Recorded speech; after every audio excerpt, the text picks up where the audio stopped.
Notre bateau, dans la partie logistique chantier, a servi à évacuer l'ancienne façade du bâtiment et à remonter les nouvelles façades. Et du coup, ce qui est très innovant dans ce chantier-là, c'est que normalement, tous les chantiers, enfin une grosse majorité des chantiers se font uniquement par la route avec une logistique camion. Là, on est en plein cœur de ville, on est dans la ville de Lyon.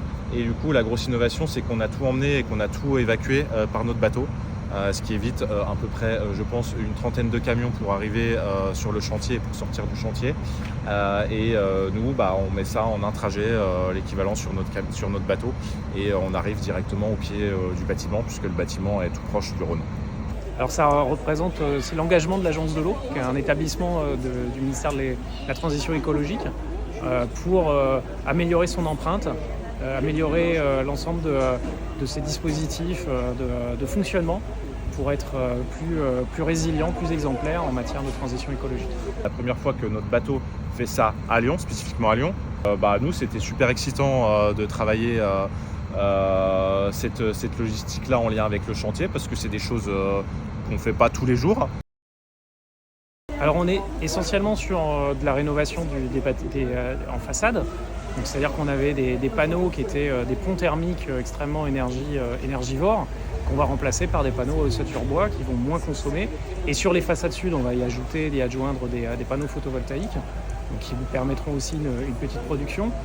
Et par ailleurs, dans le chantier lui-même, on a un chantier qui se fait en déménageant les agents, mais en site occupé, donc avec une recherche d'optimisation permanente à la fois dans le système logistique et l'organisation du travail.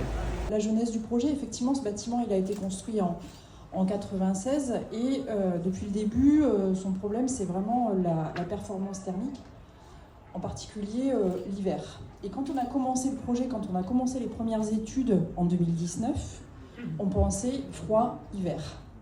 Et aujourd'hui, plutôt depuis l'année dernière, on s'est dit, mais il n'y a pas que le froid l'hiver qui risque de s'atténuer, c'est plutôt la chaleur l'été qui peut durer plus longtemps et plus intensément. Donc effectivement, ce projet, il a pour objet à la fois de réparer ce qui s'est passé lors de la construction, mais aussi et surtout d'anticiper les années à venir.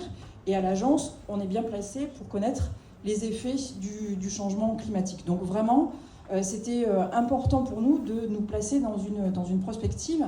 Donc on a pour ambition de réduire aussi notre consommation énergétique, bien entendu, mais le projet, sa raison d'être, c'est d'offrir des conditions de travail vivables pour tous les agents qui y sont, les 200 agents qui y travaillent tous les jours, et qu'ils puissent le faire tous les jours de l'année.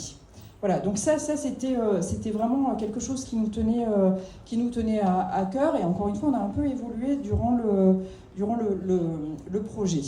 Donc objectif de diminution des consommations énergétiques, et puis on voulait aussi que dans la façon dont ce projet se déroule, il respecte nos valeurs, d'où le choix du transport fluvial.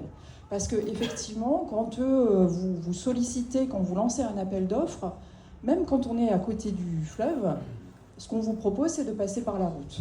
C'est naturel, parce que c'est l'habitude des entreprises, c'est sur le marché. On a eu aussi d'autres discussions sur modifier la façon de faire dans notre bâtiment à Montpellier. Et puis économiquement, c'était aussi ce qui était le moins cher, il faut bien le dire.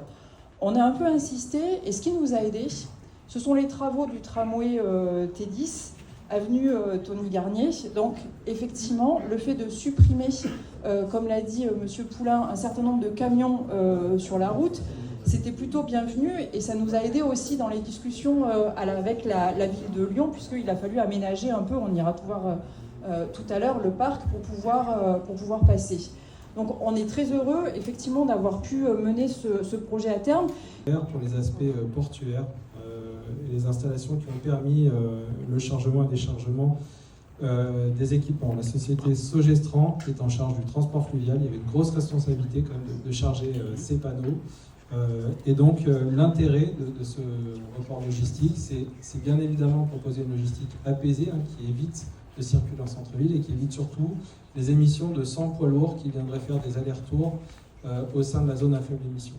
Je pense qu'on recherche tous actuellement des modèles efficaces pour accompagner les politiques publiques vraiment vers des opérations décarbonées. Chez Longo, ça nous tenait à cœur en tout cas de trouver et de concrétiser ces moyens-là.